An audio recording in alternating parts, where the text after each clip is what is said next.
যখন স্বাধীন ভাইয়ের সঙ্গে আমার প্রথম পরিচয়, ওই সময় মানে উনি ছিলেন আমার সবচাইতে বড় শত্রু।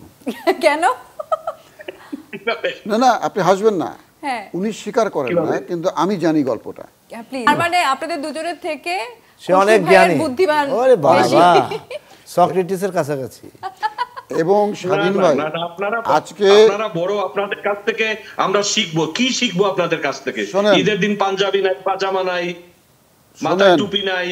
স্বাধীন ভাইয়ের সঙ্গে গল্প হচ্ছে, যখন স্বাধীন ভাইয়ের সঙ্গে আমার প্রথম পরিচয়, ওই সময় মানে উনি ছিলেন আমার সবচাইতে বড় শত্রু।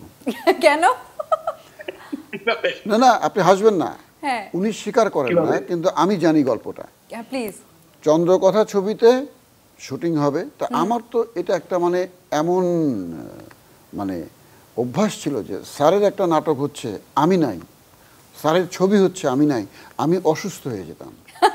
আচ্ছা, যে হুমায়ুন স্যারের ছবি হচ্ছে, আমি নাই, এটা তো অকল্পনীয়। হ্যাঁ।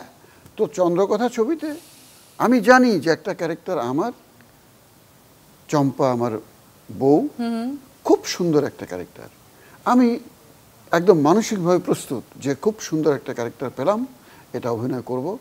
বিরাট প্রশান্তি আমার, আমি মনের আনন্দে ঘুরে বেড়াচ্ছি যে স্যারের পরবর্তী ছবি চন্দ্রকথায় আমি একটা দুর্দান্ত ক্যারেক্টার করব।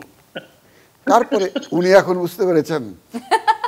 তারপরে আমি শুনলাম যে এই ছবির একজন অভিনেতা, উনি ইংল্যান্ড থেকে আসছেন, আচ্ছা, উনি এই ছবিতে অভিনয় করবেন। আমার তো কোনো সমস্যা নাই, ডেফিনেটলি উনি আসবেন, এসে অভিনয় করবেন। তারপরে ভেতরের খবর জানলাম অনেক পরে। কি সেটা? স্ক্রিপ্ট স্যার তাকে পড়ে শুনিয়েছেন, শুনে বলেছেন, স্বাধীন, তোমার কোনটা পছন্দ, তোমার যে ক্যারেক্টারটা পছন্দ তুমি সেটা নাও। উনি আমার ক্যারেক্টারটাই পছন্দ করেছেন। তখন আমি আউট, উনি ইন। চিন্তা করেন, তারপর আমি আউট, উনি ইন। এত বড় ক্ষতি করতে পারলেন? স্বাধীন ভাই, আপনি কি ইচ্ছে করে কাজ করেছেন? আমি না না, কিন্তু আমার একটু দুঃখ নেই। কেন? স্বাধীন ভাই ওই ক্যারেক্টারটা অসাধারণ করেছেন, অসাধারণ করেছেন। তার সুন্দর অভিনয় দেখে আমি তাকে সেদিন ক্ষমা করে দিয়েছি, আজও ক্ষমা করে দিয়েছি। আসলে কি আপনি মহান, আপনি এজাজ ভাই, আপনি আসলেই মহান। কিন্তু ভাই, এই তথ্যটা আমি আসলে জানতাম না। আমি জানতাম না। আমাকে হুমায়ুন ভাই লাস্টে কি কারণে বললেন যে স্বাধীন, শোনো, তুমি তো এই ছবির কো-প্রডিউসার। আজ কো-প্রডিউসার, এই ক্যারেক্টারটা আমি জাহিদকে দিয়ে চিন্তা করেছিলাম, আপনার কথাও বলেছেন, চিন্তা করেছিলাম, কিন্তু কোন প্রতিষ্ঠিত একটা অভিনেতা এই ক্যারেক্টারটা চ্যালেঞ্জিং করতে যাবে না, কারণ সে একজন পক্ষাঘাত রোগী। ম্যাক্সিমাম ছবিতে ফ্ল্যাশব্যাক ছাড়া সে শুয়ে থাকে, ওই খাটের উপরেই থাকে। তো এই ক্যারেক্টারটা অনেকে করতে চাইবে না, ইটস এ চ্যালেঞ্জিং। তুমি এটা কর, বিশ্বাস করেন এজাজ ভাই, আমি জানতাম এইটা। আচ্ছা, ঠিক আছে। ওটা কি চ্যালেঞ্জিং নাকি শুয়ে থাকাটা? না না না, সবাই শুয়ে থাকে।